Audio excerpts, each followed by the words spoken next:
And joining us now is Dan Moore. He is the Director of Strategic Partnerships and Volunteer Engagement at CBN's Operation Blessing. Dan, welcome.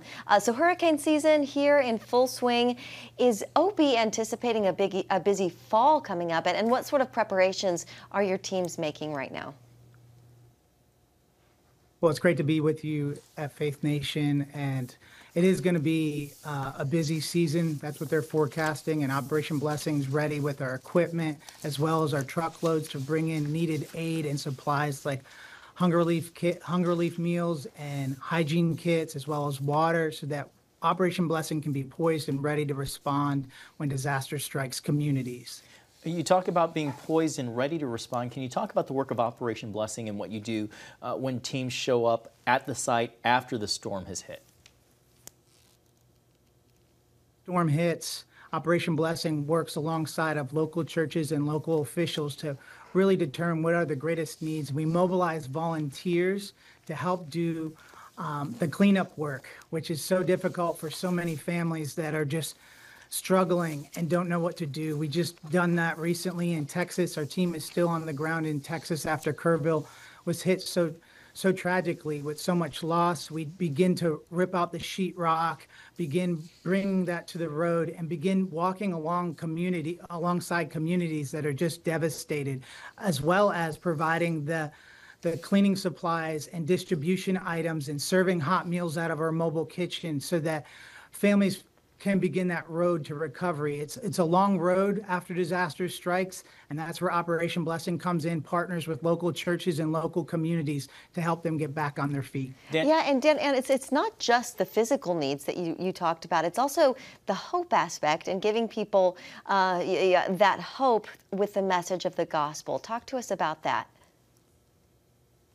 Absolutely. Operation Blessing's mission is to bring help and hope to a hurting world. So as we bring in that aid, we definitely make sure that we wrap our arms around those that have been so impacted and let them know that they're not alone. We're here. And many times we get to pray with them and love on them and help them know that they're not alone, that Jesus loves them and we're here to help them.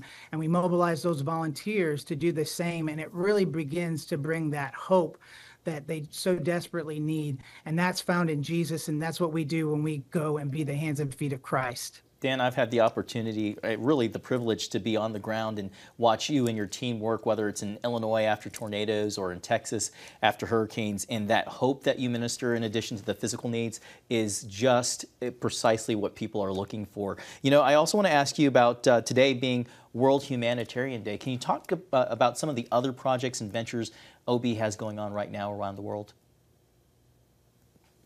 Absolutely. Well, Operation Blessing has 5 pillars: hunger relief, disaster relief, clean water, medical care, as well as child development. So even though we're responding to disasters all over the world and here in the U.S., we have wonderful programs where we come alongside communities through child development, where we teach them not only the gospel, but give them hot meals and provide those needed things like kids in these orphanages and in these outreach centers, where we can come alongside them through our child development and CBN's Orphans Promise, which is now part of Operation Blessing, and be able to help these children get back on their feet. But we also do a lot with clean water and medical care, where we work with community doctors so that those that have cleft lip palate surgeries needed, that they can get the needed supplies and the needed aid and financial support so that we can walk alongside them.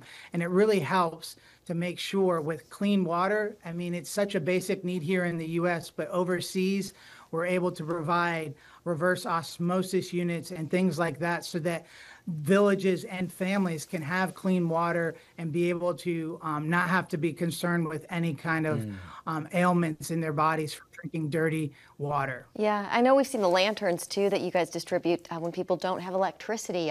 It's things like that that make a big difference for people in areas that have been devastated. Dan, just a few seconds left, but how can people help if they want to? Well, we definitely need your prayers as we go into hurricane season, not only here in the U.S., but obviously we respond all over the world. So you can go to our website at ob.org and /disaster relief. And you can learn more of how you can support as a volunteer or how you can give, and always be in prayer as we respond to be the hands and feet of Christ, not only here in the U.S., but all over the world. Okay, Dan Moore with Operation Blessing. Dan, thank you, and thank you for all that you do.